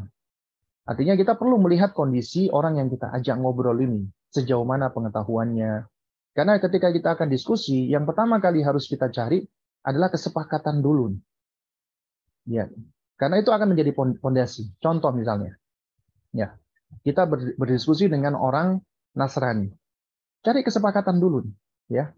Karena kalau enggak, akan sulit bagi kita untuk melangkah berikutnya. Kalau kita nggak memiliki satu pijakan kesepakatan dulu. Misalnya begini, ya, kita ngomong sama orang Nasrani, ya, kita tanya kepada dia, apakah Anda meyakini Allah yang Anda sebut dengan Tuhan Bapa itu pencipta alam semesta? Iya, yakin. Nah, itu berarti saya dan Anda sudah sepakat. Allah adalah pencipta alam semesta. Nah, baru kemudian kita menuju ke langkah berikutnya. Misalnya contoh, Isa itu adalah Allah itu sendiri ataukah anaknya? Ataukah entitas yang berbeda atau entitas yang sama? Ya. Nah, saya yakin ketika udah langkah seperti ini dia akan bingung. Ya. Dia akan memberikan jawaban yang mungkin antara satu orang Kristen dengan orang Kristen yang lainnya akan berbeda. Baru dari situ kita bisa masuk dengan logika-logika yang lurus. Ya. Rasio-rasio yang lurus. Juga sama misalnya, kita ingin menunjukkan tentang sempurnanya Islam. Ya. Kita bisa tanya nih kepada mereka. Agama Anda mengajarkan nggak sih cara etika masuk kamar mandi misalnya? Urusan ke toilet misalnya? Atau urusan berhubungan suami istri misalnya, atau hubungan misalnya masuk rumah keluar rumah misalnya, atau urusan cara berpakaian dan seterusnya. Ya, kita boleh tanya dari satu poin ke poin berikutnya. Nah, kalau dia mengatakan ada, kita minta mana buktinya. Nah, kemudian baru kita jelaskan di dalam agama saya itu semua udah diatur. Ada tata caranya, ada etikanya, ada adabnya. Mulai dari urusan masuk kamar mandi, bahkan mulai dari urusan kita mau tidur hingga balik lagi, kembali ke tidur, itu udah diajarkan dalam agama kita. Kita bisa sebutkan contoh-contoh dan dalil-dalilnya. Makanya kita harus belajar dulu supaya tahu. Nah, berarti agama Islam itu mengajarkan semua sisi kehidupan, gitu loh. Ya, itulah kesempurnaan agama kita. Kemudian bagaimana cara kita membuktikan Islam adalah satu-satunya agama yang diridhoi? Nah, ini memang agak lebih panjang lagi gitu. Kenapa? Karena ini membutuhkan penjelasan, yaitu kita menyepakati tidak. Pertama tentang bab al-imanu billah, mengimani Allah Subhanahu wa taala. Kemudian yang kedua, al-imanu birusul, mengimani rasul. Kita bisa tanya, kita bisa menyampaikan kepada mereka, saya beriman kepada nabi-nabi yang Anda imani. Nabi Ibrahim, Nabi Ishak, Nabi Yakub, Nabi Musa, Nabi Sulaiman, dan seterusnya. Termasuk Nabi Isa alaihissalam. Saya mengimani. Ya, saya mengimani semua nabi dan rasul. Dan kami meyakini mereka semua adalah manusia biasa. Ya. Nah, pertanyaannya sekarang, apakah Anda mengimani Muhammad sebagai nabi dan rasul? Kita cari dulu kesepakatan. Kita tunggu dia mengimani iya atau tidak. Kalau dia mengatakan tidak mengimani, maka kita baru melangkah ke berikutnya. Atau dia mengatakan iya, aku mengimani, nah itu akan lebih gampang lagi. Berarti kalau Anda mengimani ya berarti ya urusannya mudah berikutnya insya Allah. Kenapa? Karena dia mengimani Muhammad sebagai nabi. Berarti Muhammad datang terakhir daripada Nabi Isa alaihissalam. Kalau itu memang Anda imani adalah nabi dan rasul, maka Anda harus mengikuti nabi yang terakhir. Tapi kalau Anda tidak mengimani, Anda menganggap Muhammad sebagai nabi palsu, baru kita diskusi ke yang berikutnya. Ya. Jadi kalau Anda tidak mengimani Muhammad sebagai nabi terakhir, kita lihat apa dalil argumentasinya. Padahal kitab-kitab suci mereka sudah menyebutkan tentang adanya kehadiran nabi terakhir. Dan ini memang butuh waktu panjang. Gak bisa kita cuma langsung diskusi selesai, enggak. Butuh ilmu. Ya, oleh karenanya yang saya nasihatkan di awal adalah sebelum kita masuk ke dalam hal-hal seperti ini ya harus kita isi dulu, kita harus punya ilmu dulu. Nah, di antaranya yang kita pelajari buku ini, risalah ini adalah salah satu modal kita. Minimal untuk diri kita, memperkuat pemahaman kita dan kemudian juga untuk keluarga kita sebelum ke yang lainnya. Kemudian apakah meletakkan kotak infak di masjid itu termasuk minta-minta? Setahu saya tidak. Ya. Karena yang namanya tasawul ya, minta-minta itu ada perincian. Secara asal itu sesuatu hal yang dibenci. Suatu hal yang dibenci, minta-minta itu. Tapi bab ta'awun 'alal birri wa taqwa, yakni ketika misalnya ada saudara kita kesulitan. Ya, dan dia butuh pertolongan. Kita tahu nih. Maka kita boleh menolong dia. Ya.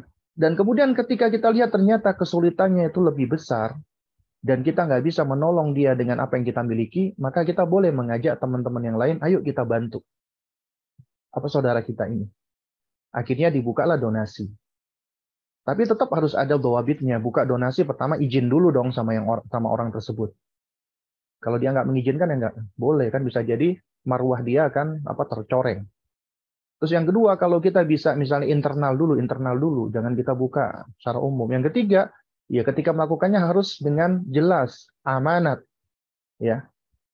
Nah, terus kemudian juga demikian, ketika bikin pondok atau bikin sekolah atau bikin apa, ya, memang apabila itu dibutuhkan untuk untuk apa ya, untuk aktivitas itu berarti boleh-boleh saja. Bahkan sebagian yang ulama yang saya tahu itu menjelaskan ya, kalau kita misalnya mengajak umat untuk membantu membangun masjid, untuk membangun sekolah, kita menjadi fasilitator kebaikan sehingga bangunan masjid tersebut atau sekolah tersebut terbangun, terbentuk, berarti kita mengajak mereka untuk melakukan sedekah jariah. Itu pahala. Tapi tetap harus berhati-hati gitu loh, karena dana umat. Dalam hal ini makanya dibutuhkan yang namanya amanat. Juga demikian ketika di masjid itu diletakkan kotak infak. Nah ini kalau dikatakan minta-minta, ya minta-minta siapa gitu loh. Karena kotak infak ya nggak bisa dikatakan oh berarti masjidnya minta-minta gitu loh.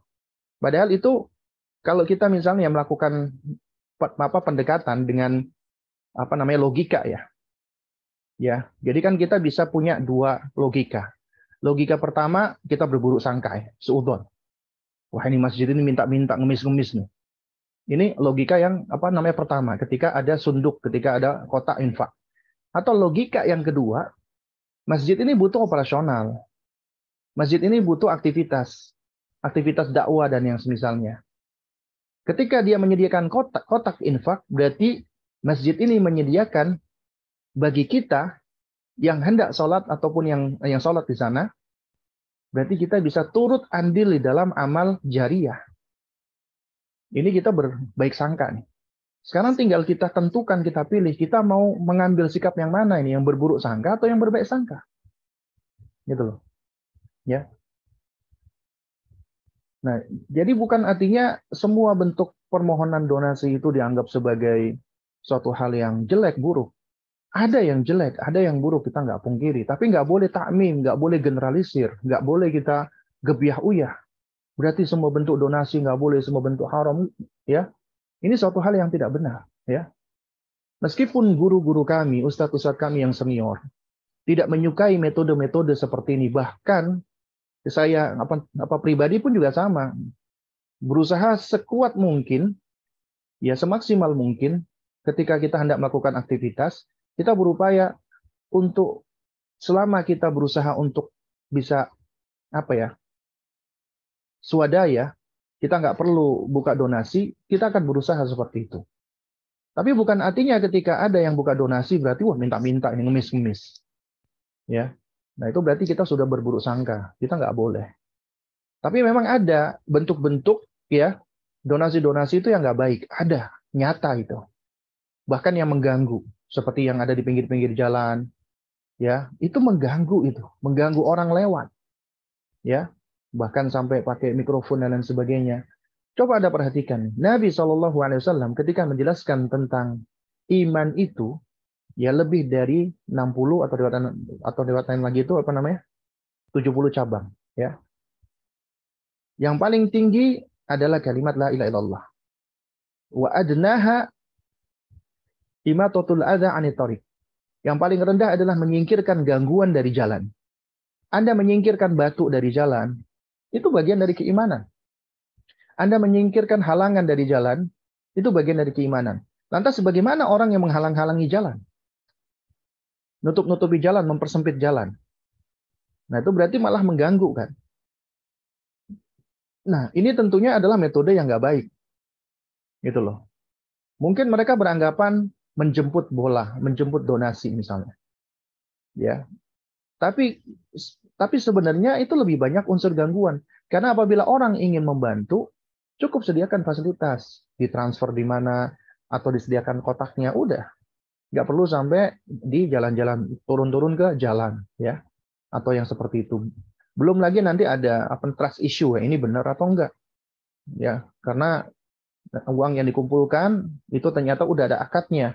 Nanti yang 50% buat masjid, yang 50% dibagi-bagi di antara mereka sebagai upah. Padahal itu orang ketika berinfak untuk masjid, bukan untuk upah. Nah ini nggak boleh yang seperti ini gitu loh. Ya.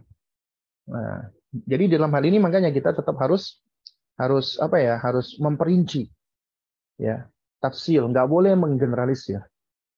Jadi termasuk kotak-kotak infak di masjid, ya itu nggak bisa dikatakan minta-minta. Tapi kalau misalnya orang lagi sholat atau lagi mendengarkan khutbah, kemudian ada yang ada yang muter-muter gitu pakai sunduk. Nah, ini suatu hal yang tentunya nggak disukai, dibenci. Termasuk juga ketika khutbah Jumat mengedarkan kotak, itu juga suatu hal yang dapat mengganggu, ya. Suatu hal yang juga tidak disukai. Yang mudah-mudahan bisa dipahami ya, wallahu a'lam bishawab ya. Nah, ini ada pertanyaan ya yang masuk nih. Coba saya lihat dulu di chat. Panjang sekali nih. Afwan izin bertanya, bagaimana hukumnya jika diminta keluarga menjadi pembina yayasan dan DKM masjid yang di dalamnya masih ada perayaan seperti Maulid, Isra Mi'raj, karena keluarga belum mengenal sunnah. Harapannya adalah pelan-pelan ingin memasukkan dakwah sunnah di masjid tersebut, walaupun terlihat sulit karena perayaan tersebut sudah dilakukan berpuluh tahun. Mohon nasihatnya Ustaz. Baik. Jadi sebenarnya dalam hal ini ya, kita perlu juga melihat dari sisi maslahat dan madarat. Pertama, berkaitan dengan diri kita, yang kedua keluarga kita, yang ketiga dengan masyarakat. Kalau misalnya keberadaan kita di sana itu bisa membawa maslahat dan mengurangi madarat, misalnya kita bisa menjadi fasilitator dakwah sunnah di sana, masuk ada kajian-kajian sunnah, ya ada kajian-kajian yang mengajarkan tauhid, ya maka keberadaan kita di situ punya andil yang insya Allah bermaslahat, ya. Meskipun toh tetap masjid ini masjidnya umum kan, artinya orang-orang sekitar mau merayakan ini. Nah, selama kita ya tidak ikut-ikutan, kita nggak ikut di dalam perayaan-perayaan tersebut, ya, maka keberadaan kita sebagai DKM itu atau ya, membantu DKM itu adalah suatu hal yang insya Allah ada maslahatnya, ya. Namun kalau misalnya kita ada di DKM, kajian sunnah juga nggak ada, yang ada adalah kajian-kajian yang malah tidak sesuai dengan sunnah, maka berarti ini nggak ada maslahatnya nih. Ngapain kita ada di DKM? Ya. Nah, jadi di dalam hal ini makanya kita perlu melihat bagaimana kondisi kita, bagaimana keadaan kita, bagaimana kekuatan kita gitu ya. Nah, intinya apabila itu ada acara-acara yang melanggar syariat, ya termasuk bid'ah, kita tidak ikut-ikutan gitu loh. Kita nggak turut ikut serta, ya. Ya, nah, kalau misalnya kita jadi ketua DKM, mau nggak mau kita harus mengizinkan gitu kan, ya, misalnya ya, kita harus izinkan. Nah, itu adalah bagian dari risiko selama kita tetap berusaha menasehati, kita udah berlepas diri, cuman kemudian ya memang ini bagian tanggung jawab, kita nggak bisa kita nggak bisa memaksa.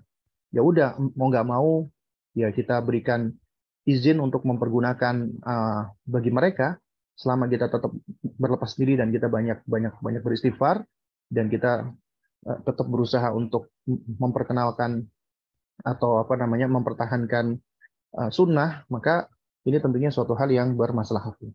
Wallahu a'lam bishawab. Jadi jangan langsung kita punya anggapan ya kita langsung ingin merubah masjid ini harus dihilangkan ini dan itu, ya itu jangan sampai seperti itu. Karena apa? Karena ini akan jatuh kepada perbuatan ketergesa-gesaan, ya. Sehingga biasanya akan cenderung menimbulkan permusuhan yang semakin besar, ya. Sementara kita sendiri juga sudah mulai banyak disorot, ya.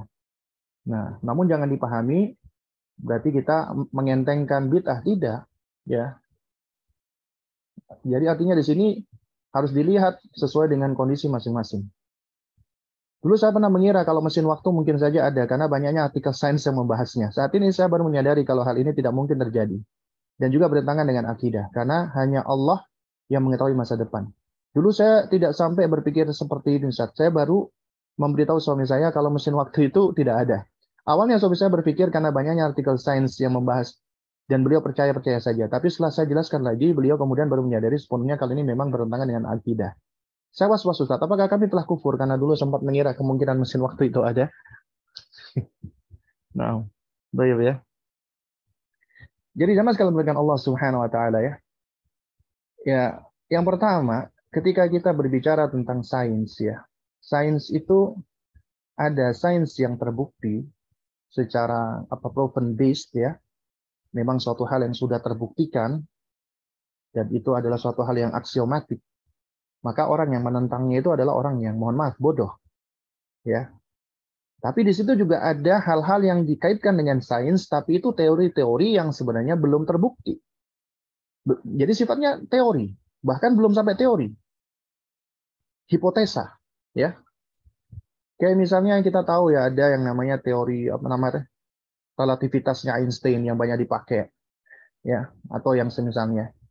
Nah, jadi selama itu semua adalah sifatnya masih hipotesa. Hipotesa itu berarti sesuatu yang masih belum bisa terbuktikan secara qat'i ya, secara aksiomatik. Ya. Itu masih bersifat asumsi, masih mengandung ada kebenaran, ada kesalahan. Ya. Maka itu nggak bisa dipegang. Gitu loh. Berarti itu bukan sunnah kauniyah Allah. Sunnah kauniyah Allah itu atau ayat kauniyah Allah itu sesuatu yang memang ya sudah bisa terbuktikan secara aksiomatik. Misalnya api itu panas, sifatnya panas, membakar misalnya. Es itu sifatnya dingin, ya. Kemudian ada ada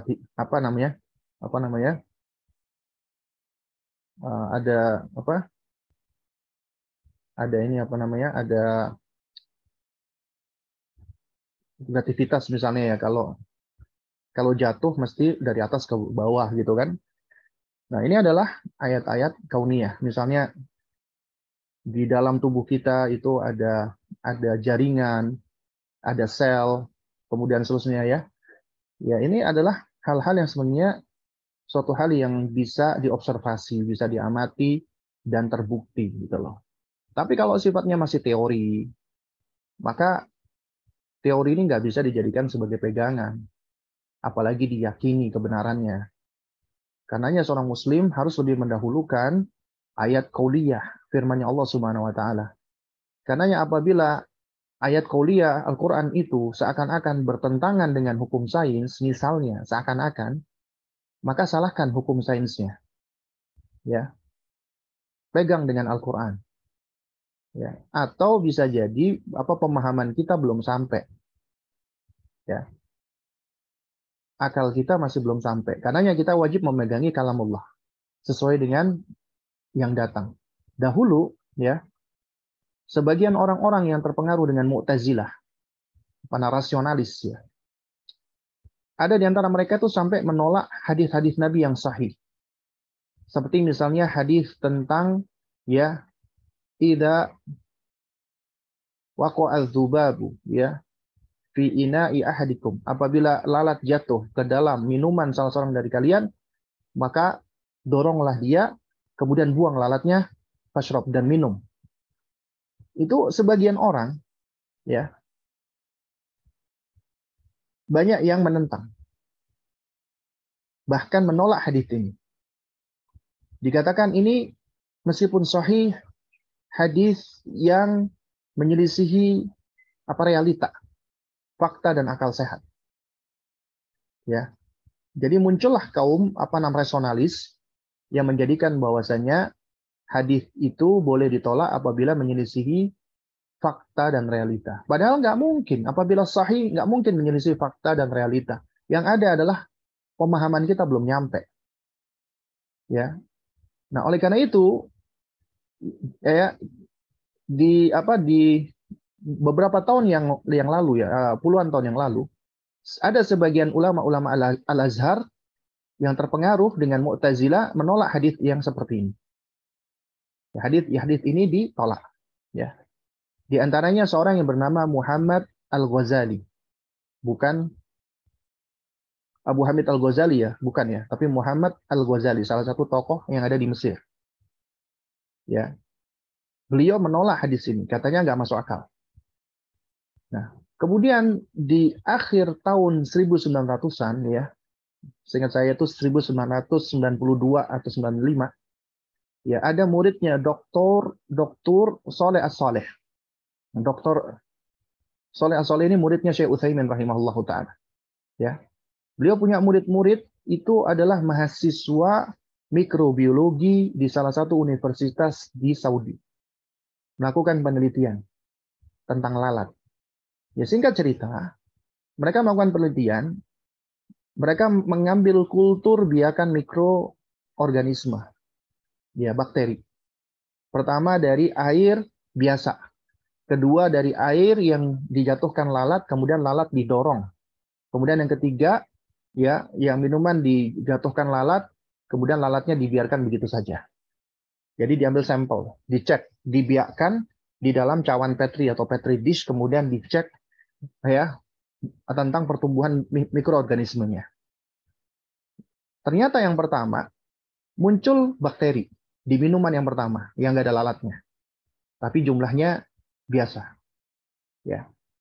Yang kedua, ya, yaitu minuman yang ada lalat kemudian didorong, dan yang ketiga minuman ada lalatnya nggak didorong.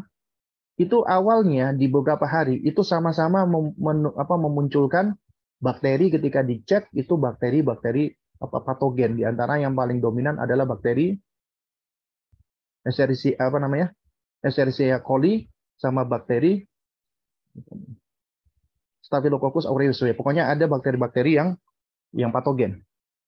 Tapi yang menarik, beberapa hari kemudian, ya, itu di mana, di wadah yang ternyata lalat itu didorong masuk ke dalam air kemudian dibuang, itu muncul ada galur-galur putih yang ternyata galur-galur ini semakin banyak dan kemudian seakan-akan menghabisi atau memakan bakteri-bakteri patogen tadi.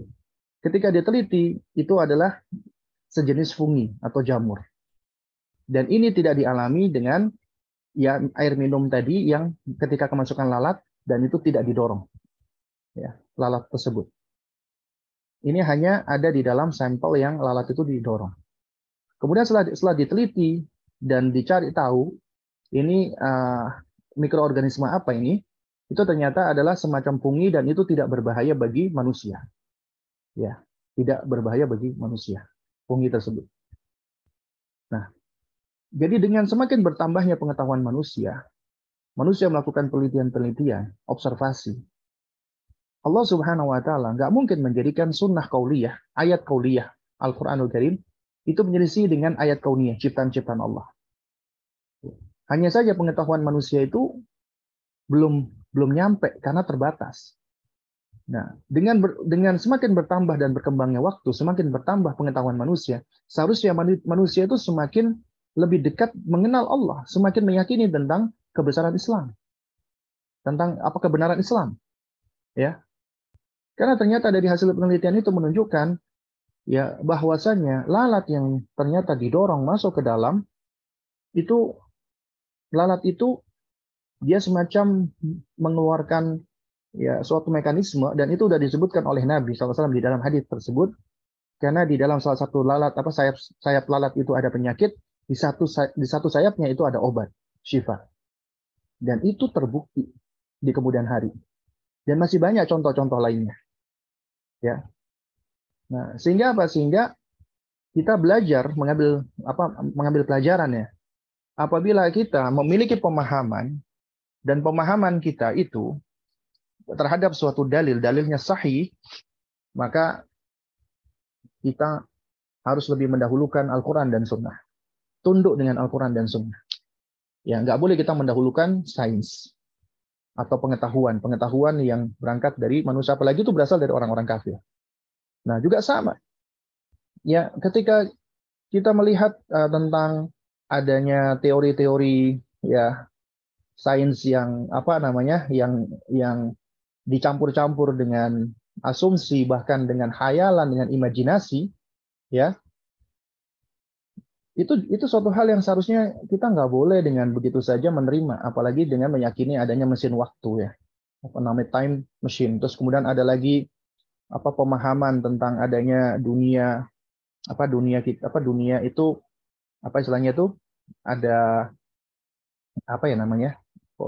saya lupa istilahnya itu, ada ininya, ya, ada kayak semacam namanya metaverse gitu, ya, ada versi yang lainnya gitu. Nah, ternyata konsep-konsep pemahaman seperti ini itu sudah sudah dipahami atau sudah dipegang pemahaman ini oleh para filsuf-filsuf di zaman dahulu gitu loh. Ya, jadi ada filsuf-filsuf zaman dahulu juga meyakini hal-hal seperti ini, ya. Yaitu adanya dunia metaverse dan yang semisalnya. Seperti contoh ya, keyakinan seorang sufi bernama apa namanya? Hakoni misalnya. Dia pengikut Torikot Naksabandia yang ada di Amerika ya. Nazim Hakoni namanya. Dia meyakini bahwasanya ya dunia ini memiliki metaverse. Jadi ada banyak nabi. Jadi ada Nabi Adam di dunia A, Nabi Adam di dunia B, Nabi Adam di dunia C dan seterusnya. Itu keyakinan dia. Nah, tapi dia meyakini bahwasanya ya satu-satunya yang tidak terpaut dengan metaverse ini hanyalah Nur Muhammad, cahaya Muhammad. Ya. Karena itu menurut dia adalah yang pertama kali diciptakan oleh Allah. Dari Nur Muhammad inilah akhirnya terjadilah Big Bang dan yang semisalnya. Kita lihat, ternyata orang-orang sufi yang dia juga terkena dengan pengaruh sains, itu bisa punya pola pikir yang lucu kayak mengikuti film-film Hollywood gitu loh. Ya. Karena ya kita juga perlu berhati-hati. Ya, kalau misalnya kita dulu punya keyakinan-keyakinan seperti ini, kita berikutnya tahu kita salah, apa yang kita lakukan? Kita cukup beristighfar, bertaubat kepada Allah, ya, menyesali apa yang telah kita pahami, kita yakini, kita lakukan, kita berjanji untuk tidak mengulangi lagi, dan kita terus belajar. Maka yang demikian sudah cukup, ya, karena sekalipun yang kita pahami itu jatuh kepada kekufuran, lantaran kejahilan kita, kemudian kita sadar, kemudian kita bertaubat, minta maaf kepada Allah, maka insya Allah taubat kita, apabila taubat kita jujur, ya, itu akan menggerus dan menghapus kesalahan-kesalahan kita di masa lalu. Itulah baiknya Allah, karena Allah Ghafurur Rahim. Mungkin ini yang dapat saya sampaikan, kurang lebihnya saya mohon maaf. Ya, apakah harus mengulang syahadat? Tidak harus, ya, karena toh ketika Anda sudah bertaubat, Anda sholat kan? Maksudnya Anda juga melakukan zikir, Anda melakukan sholat, dan di dalam ibadah Anda ada kalimat-kalimat syahadat. Jadi nggak perlu harus mengulangi syahadat lagi, ya. Apalagi itu berangkat dari kejahilan misalnya. Ya. Nah, wallahu a'lam bishawab. Mudah-mudahan yang sedikit bisa memberikan manfaat. Kurang lebihnya saya mohon maaf apabila ada hal-hal yang kurang berkenan. Yang benar tentunya datangnya dari Allah Subhanahu wa taala, yang batil datangnya dari diri saya pribadi. Kita tutup dengan kafaratul majelis. Subhanakallahumma wa bihamdik, asyhadu an la ilaha illa anta astaghfiruka wa atubu ilaik. Wassalamualaikum warahmatullahi wabarakatuh.